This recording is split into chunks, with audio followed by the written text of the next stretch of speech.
gentlemen, I warmly for the technical session 2, Nursing and Midwifery of Allied Health Sciences of 16th International Research Conference, General Sir John Kotelawala Defence University, 2023, under the theme Achieving Sustainable Resilience Healthcare through Modern Technology and Collaborative Research.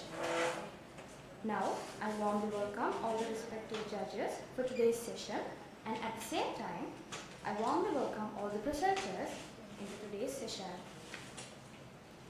To commence the session, I cordially invite Dr. Abhayasinghe, Head of the Department of Nursing and Midwifery, Faculty of Allied Health Sciences, to give a brief introduction to the chairperson of this session. Over to you, madam. It is such a privilege to introduce our chairperson today, Professor Warnakulasuriya, Dean, Faculty of Nursing, Colombo, University of Colombo. Professor Warnakulasuriya is the first ever professor in nursing in Sri Lanka. He is the present Dean of Faculty of Nursing, University of Colombo. Professor Warnakulasuriya joined the nursing profession in 1987 and he has been able to achieve the highest educational qualification and highest academic profession in Sri Lanka within his 34 years of service. He graduated with the Bachelor of Science in Nursing from Open University of Sri Lanka in 1998. And then he completed his master's degree from University of Adelaide, Australia in 2003, and also he completed his PhD in University of Sri Jayawardene. During the past 25 years, Sir has served as a nurse educator in many nursing colleges, including both local and foreign universities. Sir has held many positions in national and international organizations. To name some of them, Sri Lanka Nurses Association, Graduate Nurses Foundation, and very lately International Council of Nurses. Actually, Professor Warnakulasuriya is one of the persons who represent Sri Lanka, the International Nurses Council. Sir has been a guest speaker in many national and international seminars, workshops and conferences.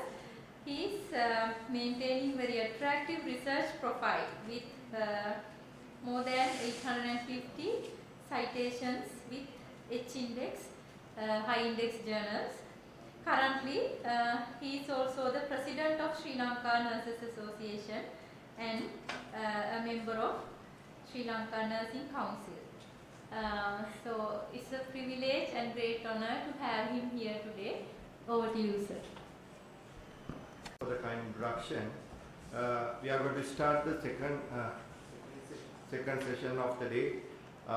Today we have 5 presenters here. Before that, I would like to introduce our panel of judges here. I'm very happy to mention that 2 panel of judges representing nursing profession today both have completed their designation given as a doctor, but both have recently completed their professorship and they are waiting for the position given. Until then, there is great news for the Sri Lankan nursing community. For the moment, there are 2 professors in nursing profession, and also these 2 people joined together within 1 month period, and then we will have 4 members, and also there are 3 professorship applications and we are reviewing at the moment. That means there's a great progress during the past 10 years in nursing education. I just need to mention here for all the nursing community here who are representing. Dr. K.M.D.K. Meagor, Senior Lecturer, Department of Nursing and Midwifery, Faculty of Allied Health Sciences, University of Sri Jayawardene, and also Dr. H.D.W.T. Dissanayake, Senior Lecturer, Department of Nursing, Faculty of Allied Health Sciences, University of Werahera, and also I would like to mention that Dr. Charit Nanayakara, Senior Lecturer, she's from University of Colombo, I am also represent. I'm from, I actually studied in University of Colombo. At the moment, Yeah. See, you are your education is from University of Colombo, as I heard. Right. Department of Clinical Sciences, Faculty of Medicine, General Sri John Kotelawala, Defence University. Right. I think you have been given the ground rules how to maintain the presentation. Our time checking is going on, and after 8 minutes of your presentation, the bell will ring once, and after 10 minutes, bell will ring twice, and there are 3 minutes for your question and answering, and also other instructions are normally shared with you. I think if you have any doubt, you can ask it in question even. Right. First presenter, first paper is the barriers to continuing higher education among nurses. Observation of the preliminary study among registered nurses working in a tertiary care hospital. There are 4 authors in this for this paper: SDD Priyangika, DMUM Dissanayake, and DMC Rathnayake. DMC Rathnayake. I am Rathnayake from Department of Nursing, Faculty of Allied Health Sciences, University of KGNU, presenting here today to present one of our study on the barriers to continue higher education among nurses working at the tertiary care hospital. So during the presentation, I will go through this outline. So first of all, I would like to give a brief background to the study. It is actually accepted that having a well-educated nursing workforce is crucial to improve the quality of patient care worldwide. And we have in Sri Lanka national level hospitals and tertiary care level hospitals, and those include various specific sections based on the specialties that demand sophisticated knowledge and abilities from the service personnel. So as a result, now we have started Bachelor of Nursing degrees or postgraduate qualifications, and those qualifications are quite rewarding for the nursing professionals because this degree level equips nurses to pursue new knowledge in nursing, working with new technologies, and collaborate with other healthcare providers as well. But there's a doubt that actually there are limitations for nurses to pursue higher education, which results in the slow growth of nursing service in Sri Lanka. And it is still unclear how many nurses now actually engage in higher education, and what are the factors that influence them to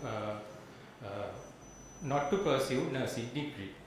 So that cause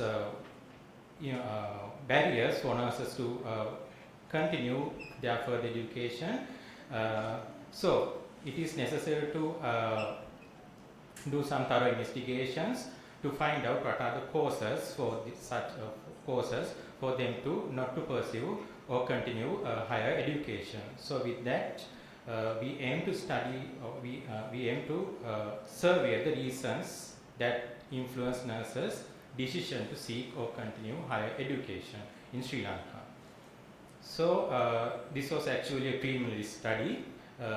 We did a descriptive cross-sectional study, actually a survey study, in selecting a tertiary care hospital in Kandy district, the Kandy National Hospital. There were 1,800 nurses working altogether. However, our sample size required was 327 nurses out of these 1,800 nurses.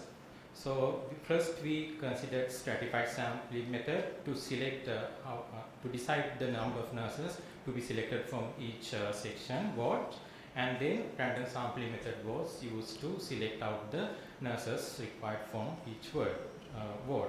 The list of the names of the nurses was obtained from the Chief Nursing Officer of the National Hospital Kandy, and then we did the simple random sampling method to select the nurses for the study. So our inclusion was all the nurses who are currently working at the National Hospital Kandy, and we excluded nurses who were on the leave at the time of data collection. The ethical clearance was obtained from the Ethics Review Committee of Faculty of Allied Health Sciences, University of Werahera, and written informed consent was obtained once the aims and the procedure of the study is well explained to the study participant. We used a self-administered questionnaire which was printed in English, which included 4 sections. The first section included the questions on the demographic data, and followed by the personal perspectives of the nurses with regard to the higher education, then family and social support for continuing higher education, then to find out the organizational or managerial level support for continuing higher education, and we also asked some questions regarding the awareness regarding the available local or international higher education opportunities for the nurses at the present. So the data analysis was done in IBM SPSS version 25. As this is a preliminary study and a survey type study, we used only the frequencies and percentage to describe our results. So moving into the results, first this table shows the demographic profile of the study population. So as you all can see, actually the study population was, majority of the study population was female nurses, and they were in 31 to 40 years of age category, and actually 2/3 of the population still had diploma in nursing, followed by associate nursing degree and bachelor's degree.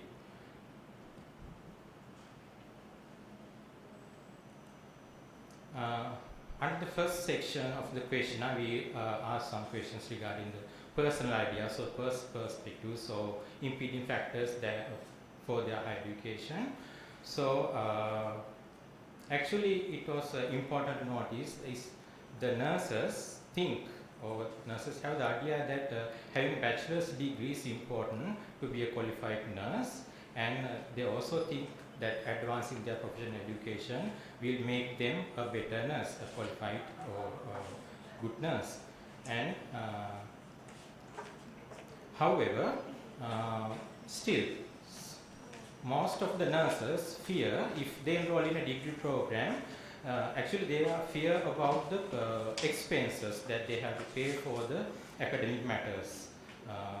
Then actually the workload also, according to the insights, the workload is also much higher in their respective wards. We can see that 93.9 nurses stated that the workload is too heavy in my ward, so it's stated like that. And when considering the family and social support for continuing higher education, actually it was significant to mention that the family support with regard to either the emotional support or the financial support was in good level. However, the nurses still think that their co-workers will not provide support to continue their work schedules or support in their professional deeds if they enroll in a degree. Then finally, the nurses' perspectives on organizational support for continuing education. If you go through this table, you can see that majority of the nurses, 56.3% of the study population, think that still it is somewhat difficult to take the duty leaves for engaging in the higher education. And most of the nurses were actually clueless. They had no idea regarding the organizational or managerial level support that they would expect from their senior staff. as they mentioned that sometimes if they engage in a degree level, they can't attend the duty shifts. If they can't attend duty shifts, the supervisors won't be able to make flexible schedules, and especially the nursing administrators in the respective hospitals are not supportive to continue their higher education. Actually, most of the nurses didn't have any idea about that aspect. Anyhow, as the last aspect, we questioned the nurses' awareness regarding the available opportunities either in local level or international level to continue higher education. It was actually happy to see that majority of the nurses are aware about the professional education available for nurses, that 84% of the nurses are aware about the scholarships that they can apply, as well the Sri Lankan level higher education institutes, and they are also aware of the international higher education opportunities that they can engage in.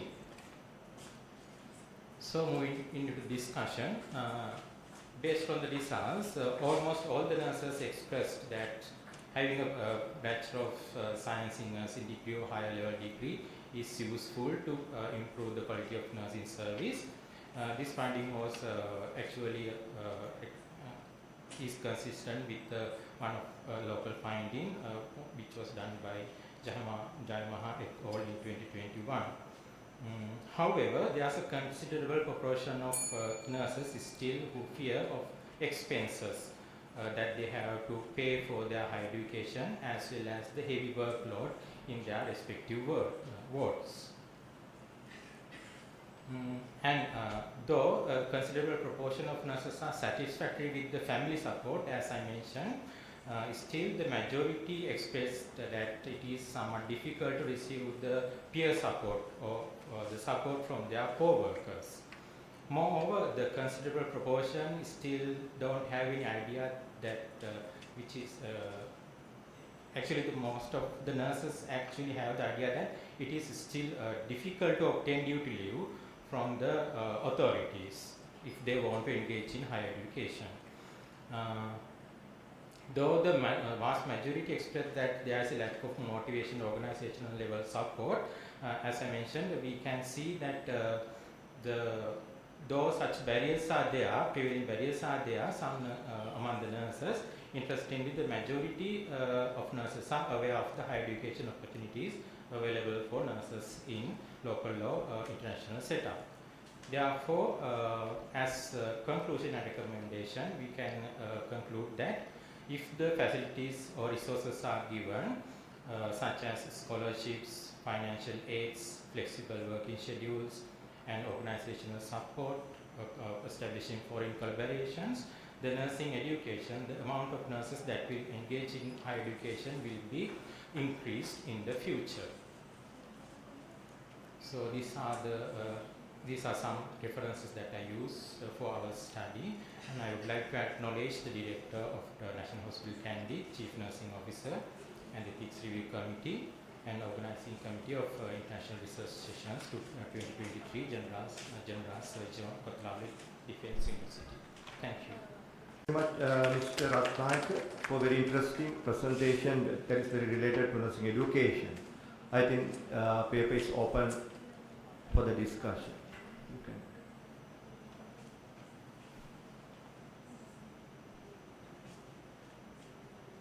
Any questions from the audience?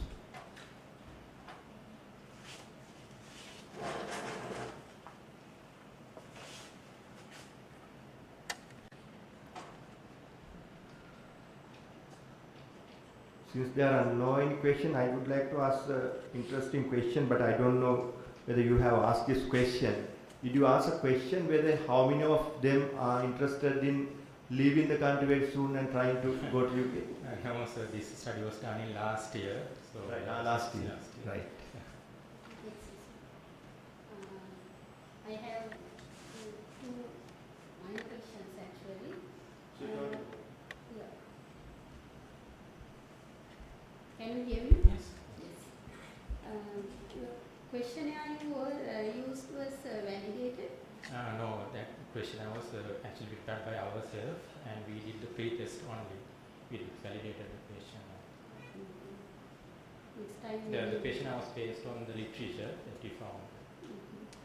And in your conclusion, you highlighted that lack of peer support, Yes. but in your content, that is about financial barriers and family support were highlighted. So better to conclude with those results, I Yeah. think, because peer support and we cannot all are working Yes. simultaneously and equally. Yes. We can't expect that much peer support within the work environment, but they have financial problems, Yes. barriers, and administrative barriers. We need to face to those Yes. challenges. Yes. Shall we move to the conclusion? Right. Actually, that you have made some final conclusions, flexible working condition and everything. But according to your findings, majority of people, they have some job dissatisfaction, and so they have felt that high workload as a barrier. But in order to overcome this thing, I think we have to increase the nurse-patient ratio. Otherwise, workload is very high. Though we are supporting all the things, but still we have to maintain the nurse-patient ratio. That is for your thoughts. Yes. Right. Thank you very much. Thank you. Next presentation is related work-related physical and psychological health concerns of nurses at University Hospital Kotelawala Defence University, Werahera, Sri Lanka. The descriptive mixed method study. There are several presenters. BGR Shanika, YKP Yodhasinghe, KGNU Kapukotuwa, KWDIL Gunawardhane, K. Abhayasinghe, S. Senanayake, and J. Mendis. Presenter is BGR Shanika. Over to you. Good afternoon, everyone. First of all, I would like to thank IRC for giving that golden opportunity for us to present our study findings. Our study based on work-related physical and psychological health concerns of nurses at University Hospital, Kotelawala Defence University, Werahera, Sri Lanka. Is a descriptive and mixed method study. When I give a brief introduction about our study, nursing is a highly demanding profession despite being a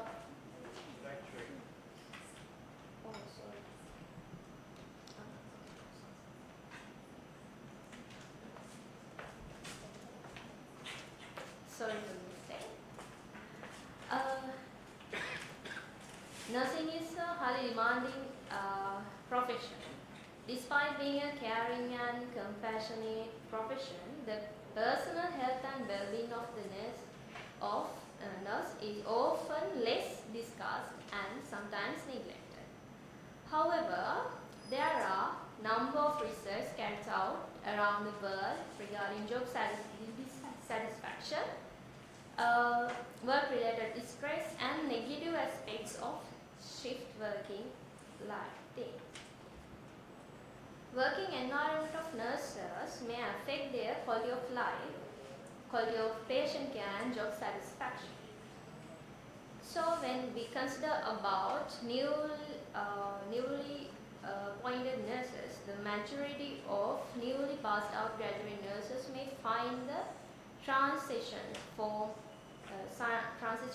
student nurse to nurse is stressful, which could be due to multiple factors such as lack of experiences, fear of making mistakes, insufficient guidance, and increased responsibilities. When it comes to objectives, our objective is to work-related contributors affecting the physical and psychological health, well-being and quality of life of nurses at University Hospital KDU, and to explore their suggestions to improve their current working environment and general health and also their well-being. In methodology, this is a mixed method study. That means we use both qualitative and quantitative methods to find data. Our study setting was University Hospital KDU because the specialty of that, this hospital is the only hospital, only university hospital in Sri Lanka and only one public hospital in Sri Lanka under the Defence Ministry. So when we collecting data in quantitative phase, we selected random sampling for collect data. Our sample size was 162. Then qualitative phase, we select the participants purposely, such as matrons, ward sisters, ward in charge, and staff nurses who participated in our questionnaire survey. When it comes to data collection and data collection tools, in quantitative phase, self-administrated questionnaire we use to collect data. It includes demographic data, physical concerns of participants, such as their physical conditions and physical conditions and other things. Then other part that regarding the psychological part of the about the participants, including sleep patterns, eating patterns, and work stress related questions. We also included some questions to collect their opinions about the working environment and what are the things should be in their aspects should be enhanced, and what are the negative factors of their working environment. In qualitative phase, we conduct in-depth semi-structured interviews for selected population. We use topic guidelines for conduct those interviews. Ethical considerations, we take ethical clearance. We took ethical clearance from Ethics Review Committee of Faculty of Medicine, Chairperson, Defence University, Sri Lanka. Then, before collecting data from the nurses, we took the permission from the Executive Director, University Hospital KDU. Before collecting data, we explain all the informations about the research to the participants and took their written consent. Data analysis part, descriptive and inference statistics by using SPSS version 25 for qualitative base. We analyze the data. Then quantitative base, the thematic analysis was used to analyze the data we gathered from interviews. When it comes to results, first I would like to discuss about quantitative results. The participation response rate of population was 90%. The majority of the nurses were in between age of 25 to 30 years, so young population. Then 31%, 31.5% are were males, and 68% were female. This is the summary of social demographic information.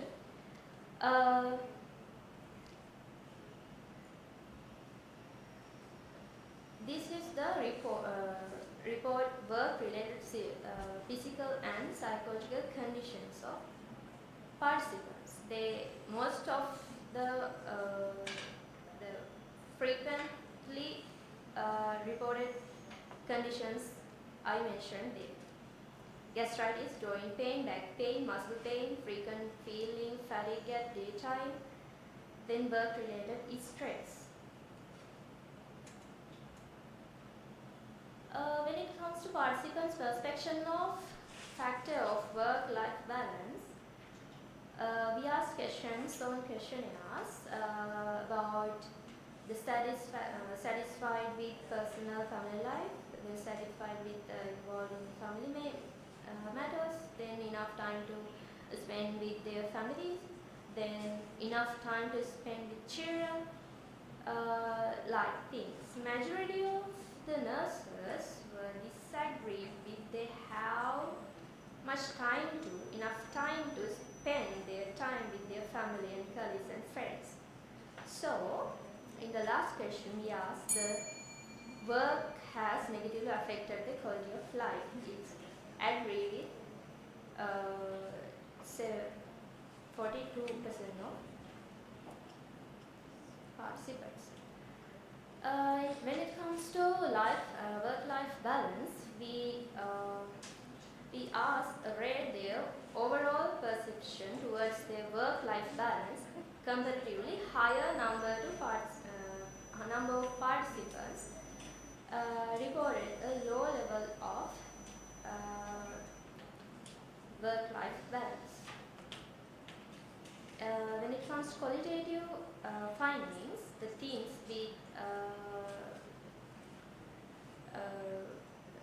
themes we build stress, exhilaration, and poor satisfaction. The current work environment has negatively affected with their meal patterns, nutrition, rest and sleep time, and overall physical health. As I mentioned some examples we gathered from qualitative findings.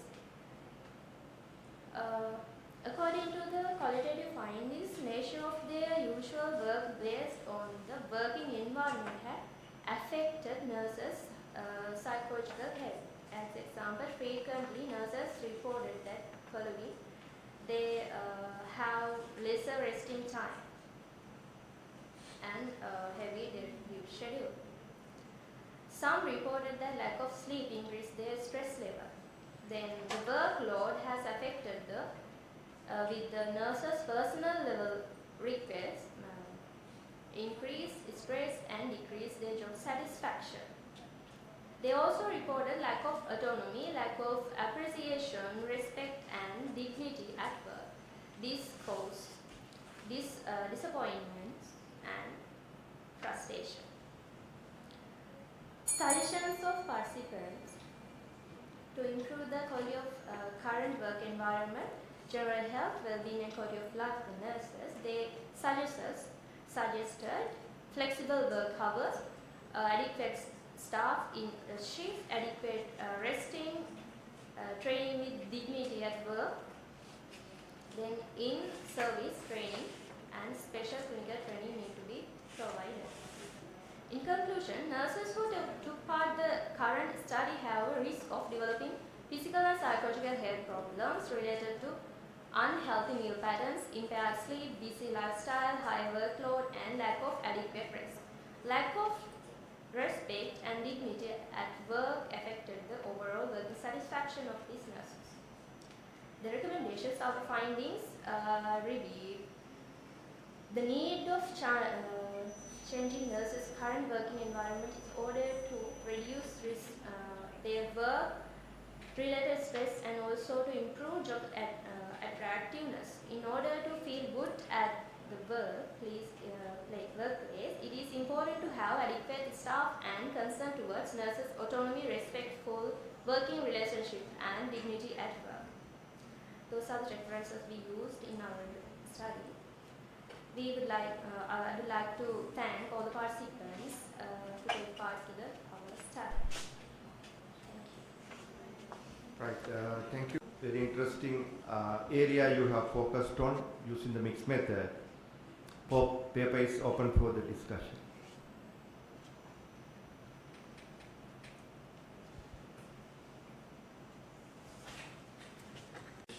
About the diagnosis. Now, you did mention about gastritis. First of all, I'd like to congratulate. I really like this topic and I really think it's relevant. So, before I go into the finer details, I should first say that. About gastritis. Now, on which basis did you make that diagnosis? Where did they have an endoscopy? I mean, they may have undergone endoscopy and had that diagnosis. Or is it just abdominal pain? Because gastritis happens to be a very vague symptom sometimes, right? So, what was your basis? Could I know that? It based on they have taking their medications for those conditions. That then we take as they have gastritis and those conditions.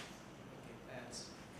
Because gastritis means inflammation of the gastric mucosa. Sometimes I see omeprazole and domperidone being used even in patients like it could be gastroesophageal refluxes for instance. Right? So when you're using the term, I just want to thank you for that answer. So about the sleep pattern and about the sleep pattern, did you recognize a specific sleep pattern or it's your concentration was more on whether it was disturbed or not? Is it like early morning wakening or difficulty in initiating sleeping? So like that we have different sleep patterns, right? So by that, what did you mean? I'd like to know that. In questionnaires, we asked about the sleep pattern, it's disturbed or interrupted and less sleep time, less than 5 hours. Then we collected data that analyzed by SPSS. Okay, so I'll continue from SPSS. This is my last question. So about qualitative analysis, the sample size was 10. So how did you use? You mentioned that sample size is 10 for the qualitative analysis. Is that correct? One made Qualitative, yeah. Yes. So how did you use SPSS for a sample size of 10? No, it's for quantitative. It's for the Numeric analysis is for qualitative. Qualitative. Okay, right. So you did use that for the sample size of 10. Yes. Is that correct? Oh, thank you. So, is there a reason to select a mixed method approach in your study? Yeah, we decided to select this method, mixed method, because we can only take numerical values from quantitative method. We want to explore further explanation from participants why they have respond like that.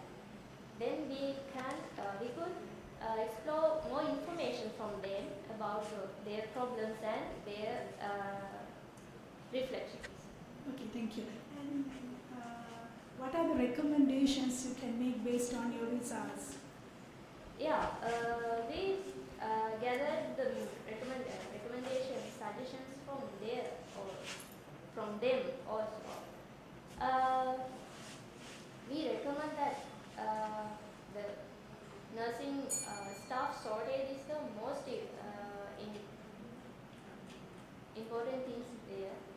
So we recommend the increased nursing staff. Then give flexible work hours for them and flexible work hours for rest. Those are the things we Okay, thank you. Thank you very much. Thank you. Right. One more question. Very good, very interesting topic. That's why there are more questions. In continuing the question asked by sir, have you think about data saturation in thinking about the qualitative sample? Yeah. When the data, we take some we took some participants, purposely selected ones. They are take from various grades of nurses, matrons, sisters, and nursing officers. So when we feel that our data is enough for this study, then we stop doing those. Okay, how you maintain trustworthiness of the qualitative part? We conducted those interviews face to face, and no one with us our participant and except. So Okay, thank you. Right, thank you. And exploration of the coping strategies used during the examination period by final year allied health undergraduates of University John Kotelawala Defence University. A qualitative study again. There are 5 authors are there. PLAA, Sathsarani, LGS Kavindya, SMPNAB Abhayarathna, KLKTD Sandarenu, AWMKK Bandara, and NFJ Fernando. Presenter is PLAA Sathsarani. Good afternoon, everyone. I'm Amandi from Department of Nursing, Faculty of Allied Health Sciences, General Sir John Kotelawala Defence University. Our research topic is an exploration of coping strategies used during the period of examination among the final year undergraduate students in Faculty of Allied Health Sciences, General Sir John Kotelawala Defence University, Sri Lanka. Our study is a qualitative study. Introduction.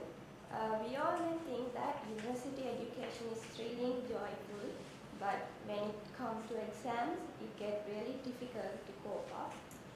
Especially students who are pursuing degrees in allied health sciences experience significant stress as they have to do academic, clinical coursework both at the same time.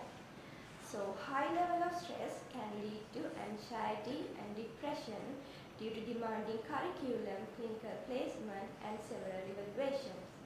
So we all identified a need for a deeper understanding of coping processes and stress management interventions to help undergraduates to manage their stress and improve academic performances. So the aim of the study was to identify the coping strategies used by final year undergraduates of Faculty of Allied Health Sciences, KDU, during the period of examination. We used a descriptive qualitative study approach for the data collection. For the study, as the study setting, we used Faculty of Allied Health Sciences, General Sir John Kotelawala Defence University. And as the target population, we have chosen final year undergraduates in Faculty of Allied Health Sciences, KDU.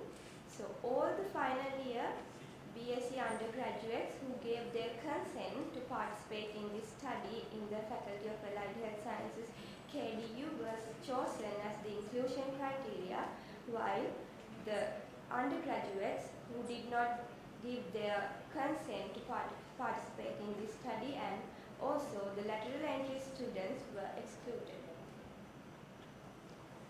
Using purposive sampling technique, we have chosen the participants, and total of 35 students participated in this study.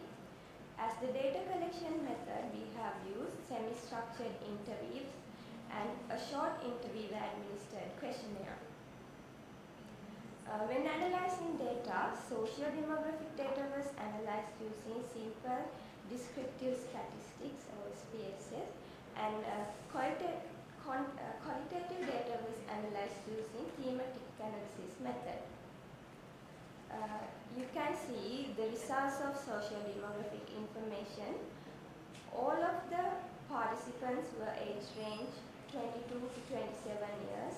As you can see, most number of study participants was females.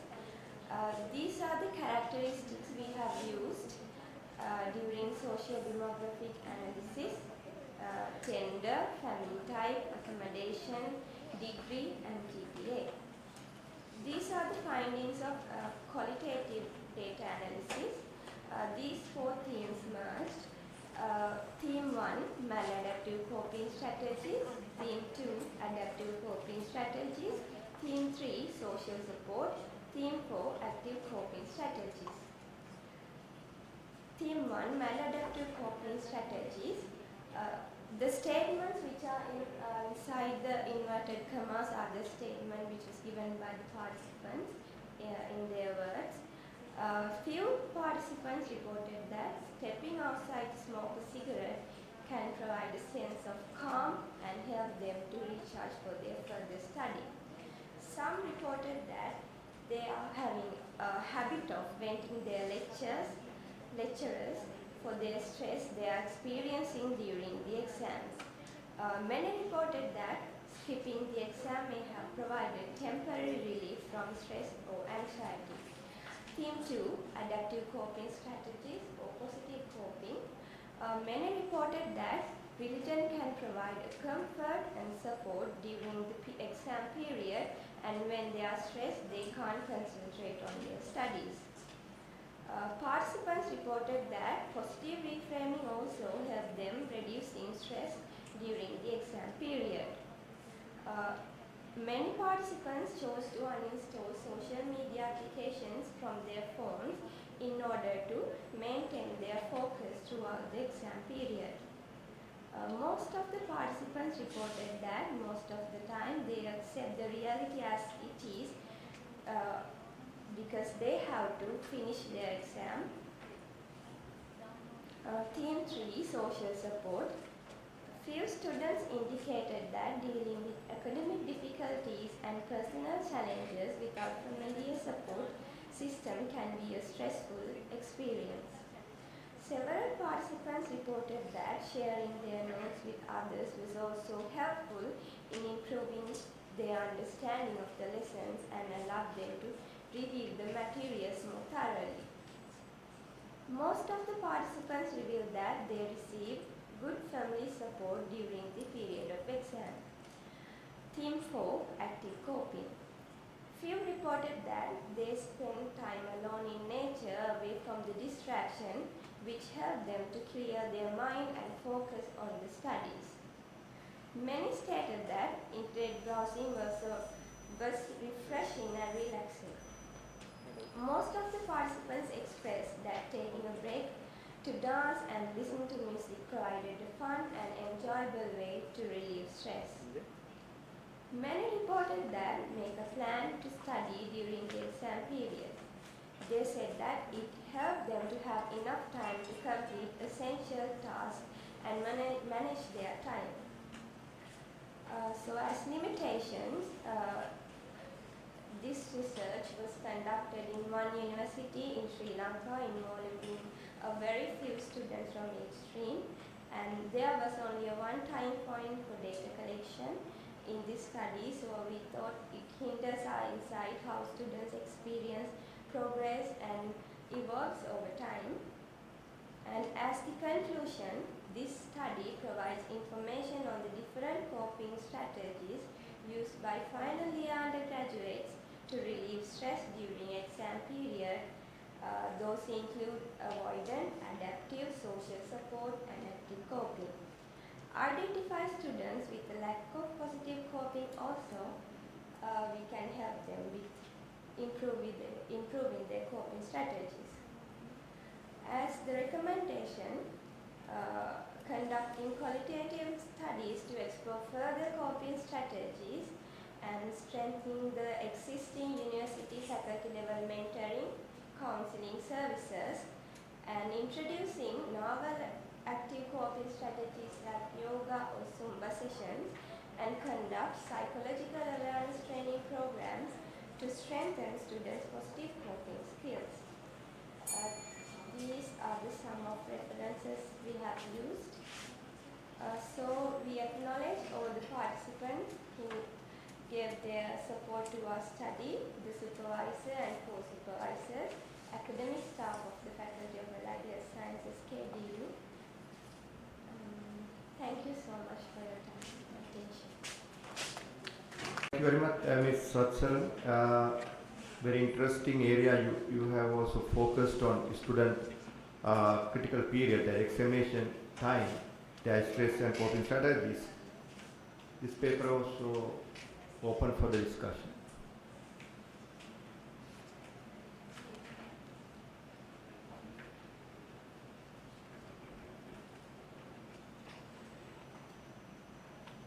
Yes, just one question. Could you tell us a little bit about the interview administered questionnaire? A little bit about the question. Would you like to know about the questions that you asked?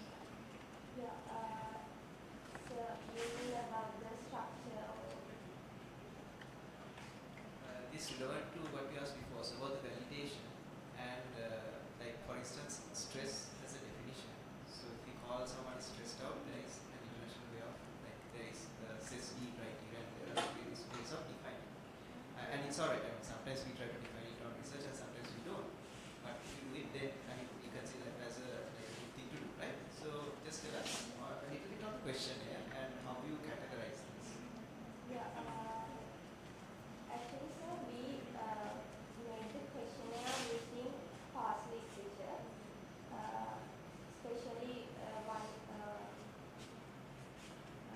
past literature, and we used the knowledge of our Yes, supervisor. to help you on this, to answer this question, that past literature, the questionnaires that you took, have they been validated or where have they been used? So Yeah, that's what I'm asking. it's one of already validated questionnaire. So we took Okay, thank some you. of the questions and we took the knowledge of our supervisors.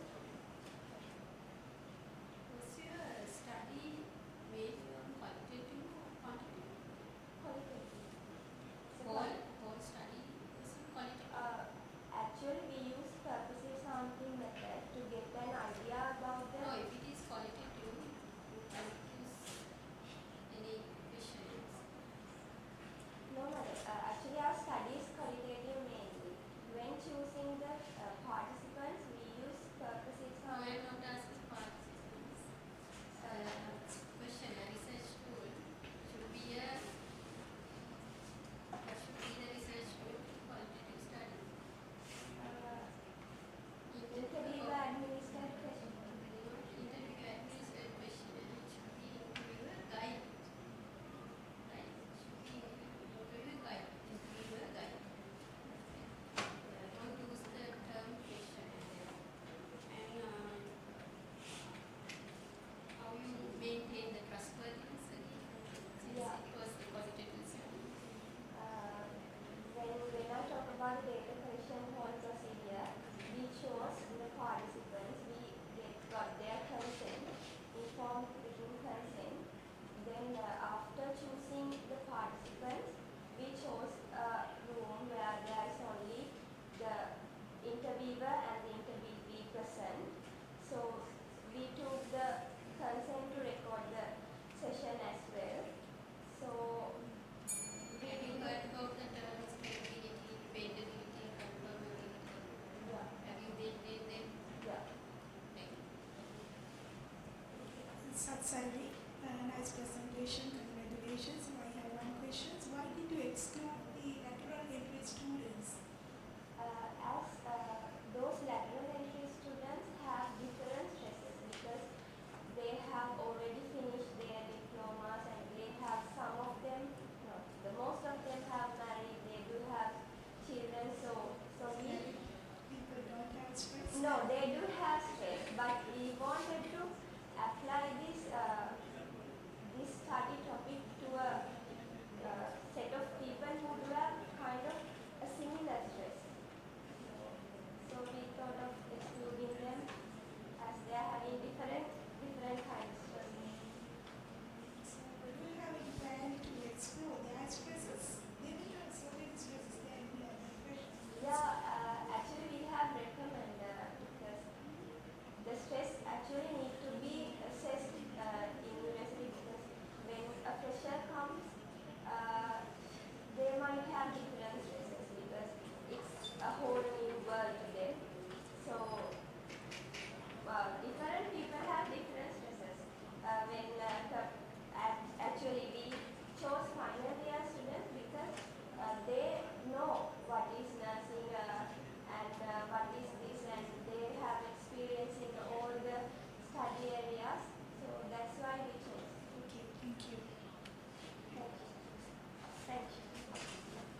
Thank you very much, Mr. Next presentation is on caregiving skills of family caregivers providing daily care to dependent stroke survivors, a study in Colombo, Sri Lanka.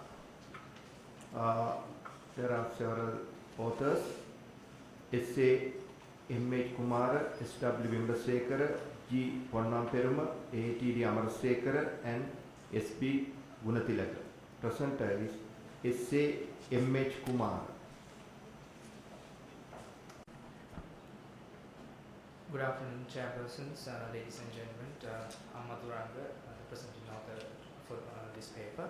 So my topic today is caregiving skills of family caregivers providing daily care to dependent stroke survivors, a study from Colombo, Sri Lanka.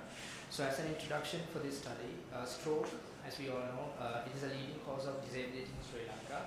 So, which is a devastating disease as well as a sudden onset events for anybody can happen. So it will change the whole life of both the stroke survivor and also their family members. So culturally and the post-stroke rehabilitation or the post-stroke care is not formally covered or formally observed by the healthcare sector. Therefore, the stroke care is provided usually by their own family members. So role of family caregivers on activities of daily living, we also known as ADL, so plays an important role or important part in post-stroke and rehabilitation. So lack of training of the family caregiver in this case, provision of a lot of issues, which is like it will negatively impact on the patient's well-being, as well as it will reduce or the quality of life, and it will take a long time to take the patient into a certain recovery level. So objective of our study is to determine the baseline skills of care related to activities of daily living provided by family caregivers of dependent stroke survivors in Colombo area. So in methodology, we used descriptive cross-sectional study and selected hospitals in Colombo district such as National Hospital in Sri Lanka, Colombo South Teaching Hospital, Base Hospital Homagama, and also for the observations we have taken the observation in homes of dependent stroke survivors. So family caregivers of dependent stroke survivors are our population, and we use consecutive sampling technique, and we recruited 250 family caregivers, and among them 55 were randomly selected for observational study, which is using random number tables. Family caregivers who rated their Barthel index score of their stroke survivors less than 60 as and also the principal caregiver who is the family member was recruited, and we have taken it under the inclusion criteria, and the family caregivers who are having cognitive impairments, vision or hearing impairments were excluded from the study. As in study instruments, we use two study instruments, interview administered questionnaire inclusive of baseline socioeconomic data, and we use certain set of questions to get the perceived caregiving skills of the family caregivers. And observation checklist of the caregiving related to ADL under 11 criteria we have prepared, and we use this, and also we have prepared the observation guide for the evaluators that we are conducting at the observational study setting. So skills assessment were mainly done under 4 categories as follows, and the results were generated considering the following ADL related categories. So first category would be the was feeding, and the second one was bathing, oral care, back care and grooming, and the third category we considered as care for elimination, and the last one is turning and mobilization.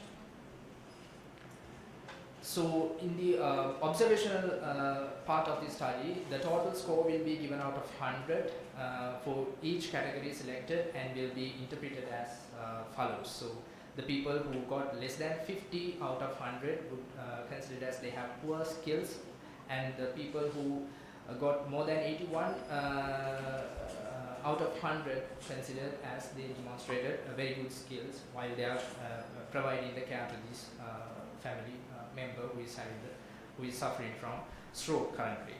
So caregiving tasks were evaluated by 2 individual observers, and average score was taken to reduce the bias coming out with the single evaluator's issue. So ethical approval has been granted from Faculty of Medical Sciences in University of Sri Jayawardena, and institutional ethical approvals obtained from the National Hospital Sri Lanka and Colombo South Station Hospital and the base hospital Homagam. Moving on to results. According to the baseline socioeconomic data, we found for average or the mean age of the total sample of 250 is 44.7 years, and equitable distribution can be seen according to the gender, so the male and female, they almost like equal distribution can be seen, and majority of the participants were married. And GC or ordinary level was considered as their highest educational level, which is represented by the 250 size of sample, and majority, which is about 46.8% participant doesn't have any past experience as a family caregiver while they are currently becoming the caregivers for their loved ones. So the perceived skills level of family caregivers, when it comes to this aspect, we use the interview administered questionnaire, and this total perceived skills score, mean total perceived skills score was around 13, and majority represented that they have satisfactory perceived skills, that they thought that they can provide this care for these people, for their loved ones in a satisfactory manner. However, we have conducted this particular observational study that we visited to these patients' houses where they have been treated, they have been cared by their own family members. So we have considered these selected categories of activities of daily living under 11 criteria, and we assessed their performance. So these are the mean values and standard deviation values we got out of these 55 sample, and ultimately what we can yield of this observational study analysis was that the majority of them, which is about 58% of the total sample of 55, they have poor skills, and also the total mean total skills score was about 48. Further, we identified there was a significant positive relationship between the highest educational qualifications and the level of observed skills conducted using observational checklist. And these are the main findings that we have identified several discrepancies between their perceived skills abilities and their actual skills abilities. So in discussion, the present study indicates that caregiving skills are very poor among the family caregivers currently in Colombo area. Thus, education of a family caregiver should be, of course, a priority in order to provide acceptable care and to reduce complications that may arise due to poor caregiving and to reduce financial burdens to the family. Further, there were plenty of studies have been identified which consider like they have supporting to these aspects because the most of the family caregivers have less competencies when they are caring for their loved ones, especially when they are taking care at their own places. So, in conclusion, the study reveals that caregiving skills of family caregivers in the currently selected population is very poor, and in current practice, we identified that there is no proper caregiving information, no training to the caregiver on ADL. So, a properly constituted plans as a recommendation, we identified a planned program of training is essential to train family caregivers to provide proper care related to activities of daily living in order to establish the proper community health care, promotion for the stroke care, stroke survivors as well as their caregivers, and for both of them to improve their quality of life. And these are some of my references that have been used for our study, and I would like to acknowledge the financial assistance provided by the grant of University of Sri Lanka and all the family caregivers participating in this study, and all the core evaluators who did the independent scoring when they are getting with the observational study. Thank you. Mr. Kumar, one of the most important area, aged care, otherwise the caring of elderly. I think this study also open for the discussion first.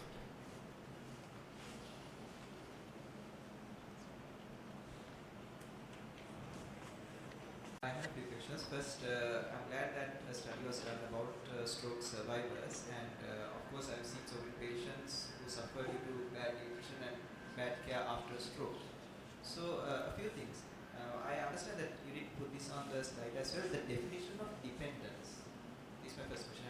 Can you answer that? You just read this discussion and I'll help you. Yes, thank you very much for your question. So the definition we identified using the Barthel index. So the Barthel, if the we have the validated version for Sri Lanka, so we use this particular Barthel index, and if they get the score of less than 60, so we identify these people are dependent, and then we are taking them into the study. So their family caregivers will be considered as the participants. Right. Okay. My second question is about the skill and knowledge. I understand that it was categorized of the caregiver, Yeah. but a little bit, can you elaborate a little more on that?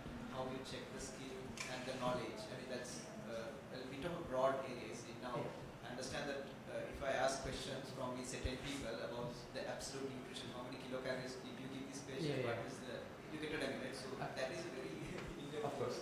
So I'd like to know exactly what you asked here. So here we basically focus ourselves into that particular categories that we use, and then we ask these particular questions from these participants whether you can you think that you have this particular ability of feed your loved one via oral or maybe via a nasogastric tube or something like that. So we got that information into several using the questionnaire, and then they actually give their own answers, thinking that whether they can be able to perform these cares to these people. I'll help you again, or I'll try to focus you. Yeah. Now about the nutrition, like the quantity and how it was fed, like NG tube, whether we can, the quantity that is fed, the frequency, the flushing of the NG tube, so like that, if the patient at the nutritional level, so like that, were those things addressed, or was it just the knowledge? In the questionnaire, sir, no. We simply asked whether you are capable of giving those via NG and things like that. Okay, Kumar, congratulations. You have done a good job. So, what is the meaning of consecutive sampling technique? That means, ma'am, the thing is, we were using several medical wards. We are taking acute patients. When admitted to the hospital, then they are diagnosed as they are having stroke, and then we are taking them into the study. So consecutive sampling means that we didn't have any sort of like randomization for this particular thing. So we directly approached to these patients whether if they are diagnosed and if they are coming into a certain the criteria, then we recruited the patient upon their consent. Thank you. And what was your setting? Was Sorry? it a hospital or the home? Both. Actually, we did our initial assessment in the hospital wards, and then once the patient is discharged after about 1 week, like we give some grace period for the caregiver to prepare themselves, and then we visit their own places, and then we have conducted this observation, and then we evaluated. Okay, thank you. Just one suggestion to improve your title. Some spelling mistakes are there. Okay. Thank you so much. Thank you so much. Categorization of the skill based on what? Just based on some literature, or otherwise you have decided? Yes, sir. We have categorized this based on some literature available. Right, you have put the literature. Yeah. Right. Okay. Thank you very much for interesting presentation. We are moving on to the next final presentation. Prevalence and patterns of tobacco, alcohol and other substance abuse among male manual labourers in Colombo district, Sri Lanka. There are 4 authors: HLDD Bandara, WSM Tisera, GMNT Jayatunga, HMP Hera, and MS Fernando. Presenter is WSM Tisera.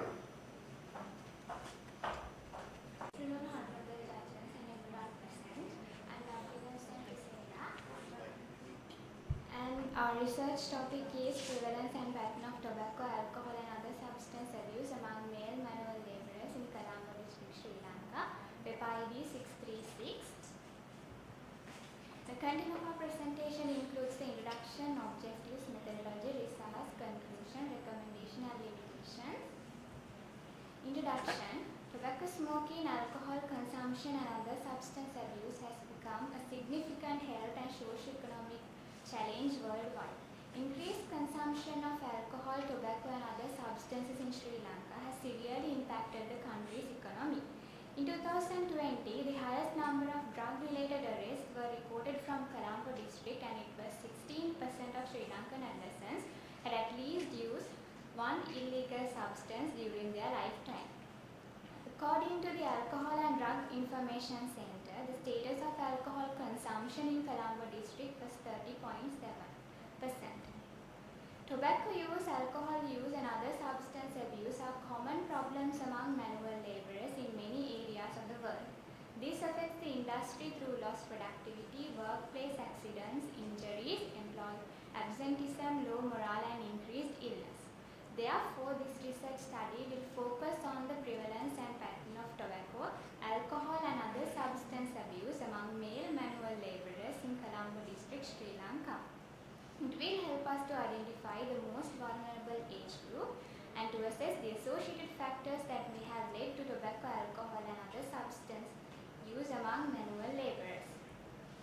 The objectives included are to determine the male manual labourers' educational, social and cultural background who use tobacco, alcohol and other substances, to determine the prevalence, pattern and frequency of tobacco, alcohol and other substance abuse, to assess the associated factors that have led to tobacco, alcohol and other substance abuse among male manual labourers, and to determine the social and economical impact of tobacco, alcohol and other substance abuse.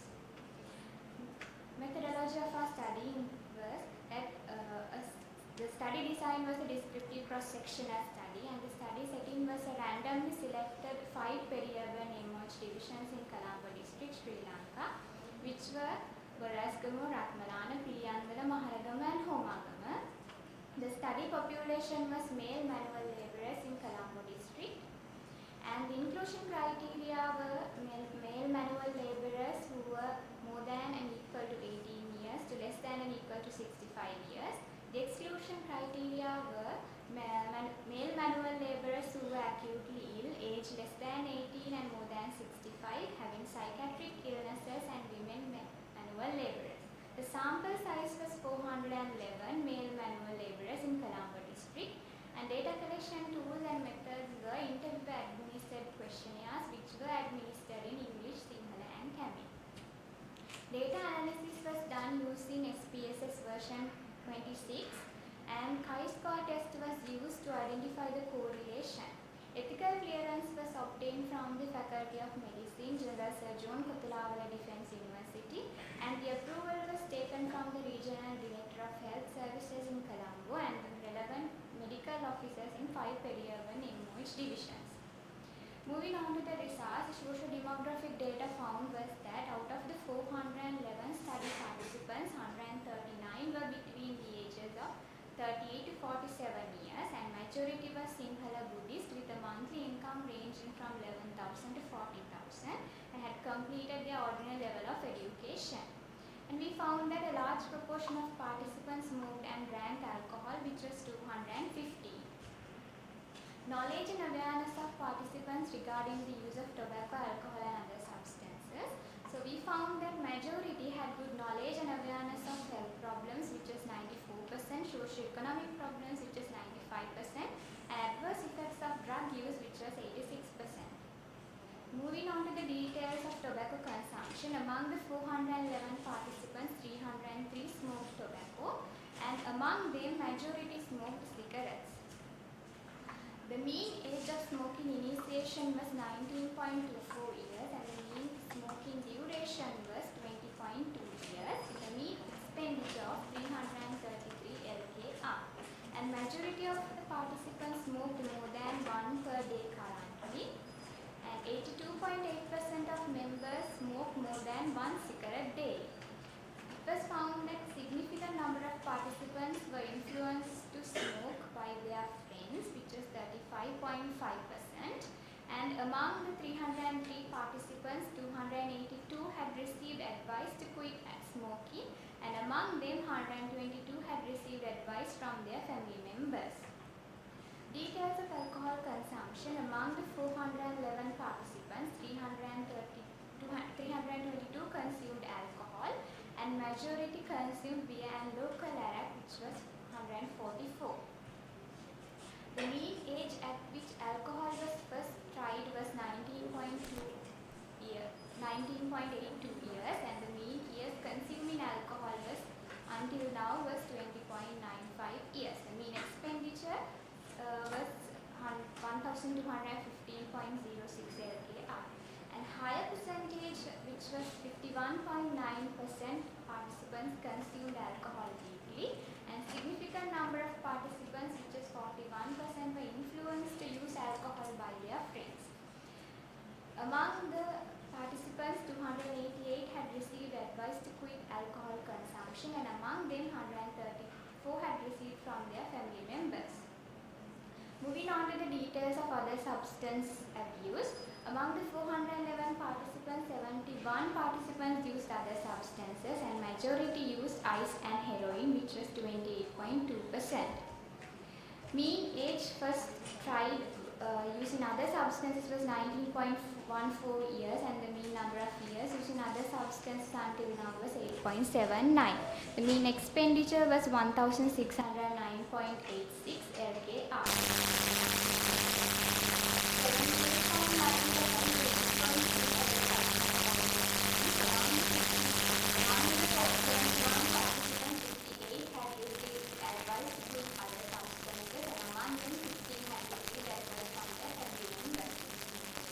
Our conclusion was that the study showed that the prevalence of alcohol and tobacco use is higher among male and women laborers, and current alcohol consumption has decreased significantly due to the size increase. However, there was no significant decrease in tobacco smoking or substance use among male and women laborers. It was also identified that the monthly income and the amount spent on these drug users had a substantial social and economical impact among manual laborers in Colombo district. Furthermore, several participants had health problems such as asthma, heart disease and liver diseases due to these drug users, despite receiving guidance from health professionals and healthcare programs to discontinue the use. Recommendation was that establishing rehabilitation programs, making future modifications to cigarette and alcohol laws, and educating citizens about the country's rules and regulations by policymakers was important. And it is essential to implement anti-smoking education and assessment programs, and nursing professionals can raise their awareness about the health benefits of quitting harmful drugs and disease prevention. Limitation was there was lack of some participants, which could have led to underestimation of data, and some manual laborers weren't at home when visited, and difficulty in finding the house of male manual laborers according to household numbers.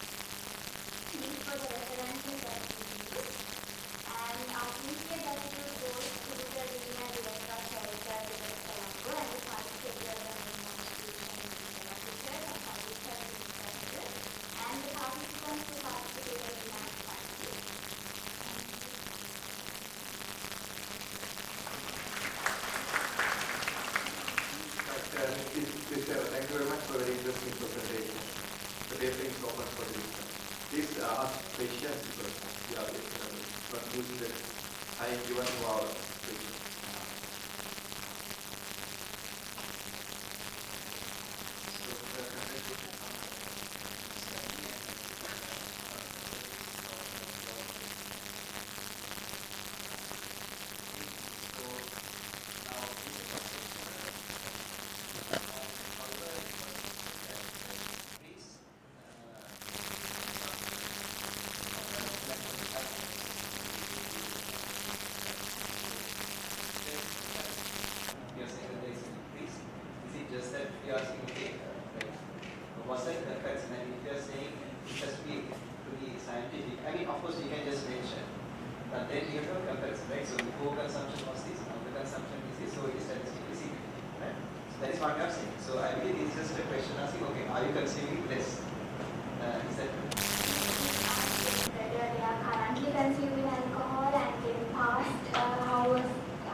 We took only the Colombo district, and from that there were 3 alcohol, tobacco and other substance. From those 3 we compared and we found that alcohol and tobacco was the highest used substance.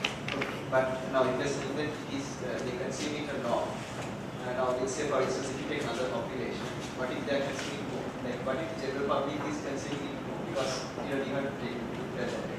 So have you gone through that, or what's your idea on that? We like to know because we studied that area. You are saying it is higher amongst them, right? We like to know whether it is higher than the general population. We took the Colombo district and we compared with the other districts, but when we Not to help you, what I mean is you not have to actually correct data and check if you can do the literature. I mean, it's you know you can say okay, you went to the literature and based on your literature, yeah. So that's right. We found that in one article which was by the defense 2020, they found that alcohol use was higher, which was 40.3%. Okay. So we compared with. Thank you, Ms. Sarah. I wonder why you excluded female. Because males are the main breadwinners in a family, especially in Sri Lanka. They are the ones who are earning. So we included males, and they are much working when compared to female population. No, if females are using alcohol or substances, that will be a big problem. So excluding that category, I think we miss very important finding. If we can find even the females are also addicted to these things, that will be a important finding. Because now there is a big trend to having this kind of substances by the female as well. So that it's better if you included female as well, then you can compare how the males and females. Okay. Okay, Sarah, congratulations. You have done a nice presentation. So, in your results, you told us there were significant associations between monthly income and level of education with knowledge and awareness of health problems. How did you assess the knowledge and awareness of health problems among this population? We used yes or no questions. That means we asked them whether they know that these drug users have led to health problems, socio-economic problems. So do you think using yes or no question you can assess knowledge? No, we didn't use a scoring mechanism to assess their knowledge level. We just ask them yes or no question. Okay, because you have mentioned here, majority of them had good knowledge and awareness of health problems. That's why I asked that question. Thank you. We can thank you very much, Ms. Werahera, for very interesting presentation again.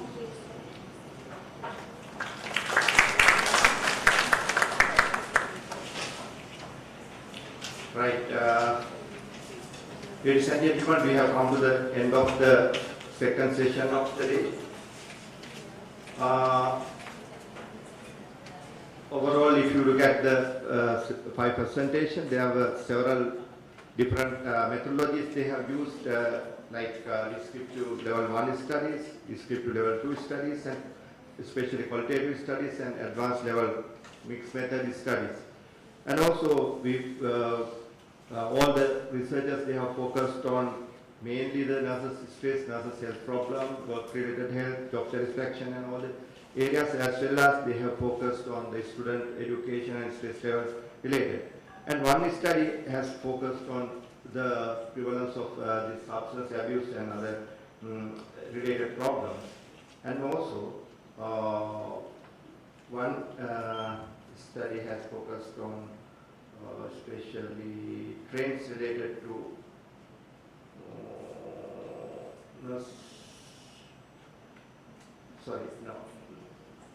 I missed that one. Anyway, if you see the overall presentation, there were several interesting findings by the researchers, and also those findings sometimes we can share with the administrators or the policymakers to go for some decision making, especially related to KGNU hospital nurses issue. You can share with the administration and discuss all these things. Those are very interesting scientific findings. So gradually we are improving. Annually we are conducting this annual research symposium, and also we can see the progress. We are living advanced level research we are focusing on. That's progress of the allied health programs, especially related to nursing. I would like to thank all the judges here, especially Dr. KDL Mabel, Senior Lecturer, Department of Nursing and Midwifery, Sri Jawadapura University, as well as Dr. Dissanayake, Senior Lecturer, Department of Nursing, Faculty of Health Sciences, University of Werahera, and Dr. Chairperson, Senior Lecturer, Department of Clinical Sciences, and also all the support given by all the members in the academic team here, and all the members in the audience. Thank you very much for your active participation here, interactive questioning and answering.